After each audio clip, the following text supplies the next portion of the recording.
காணாமல் போன குழந்தை கையில் கிடைத்ததும் செல்லத்தை பாதுகாக்காம விட்டுட்டோமே என ஆனந்த கண்ணீரில் ஆறத் தழுவி முத்தமிடும் தாய்.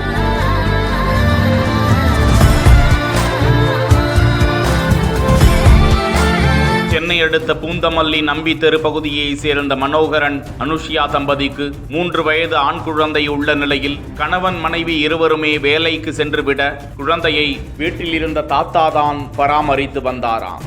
இந்த நிலையில் குழந்தை வீட்டின் அருகே விளையாடி கொண்டிருந்த நிலையில் வெகு நேரமாக கூப்பிட்டும் வீட்டிற்குள் வராததால் வெளியே வந்து அந்த தாத்தா தேடிய போது அந்த குழந்தையை காணவில்லை. வீட்டின் அருகாமையில் உள்ளவர்களிடம் விசாரித்த போதும் கிடைக்காததால் பதறி அடித்துக் கொண்டு பெற்றோர் பூந்தமல்லி காவல் நிலையத்தில் இது குறித்து புகார் அளிக்கின்றனர். குழந்தை குறித்து போலீசார் தீவிரமாக தேடுதல் வேட்டை நடத்தி வந்த நிலையில் 3 வயது மதிக்கத்தக்க ஆண் குழந்தை ஒன்று பூந்தமல்லி அரசு மருத்துவமனையில் இருப்பதாக போலீசாருக்கு செவிலியர்கள் தகவல் கொடுக்க விரைந்து சென்ற போலீசார் அந்த குழந்தை குறித்து விசாரித்த போது அது மனோகரன் அனுஷியா தம்பதியின் குழந்தை என்பது உறுதி செய்யப்படுகிறது.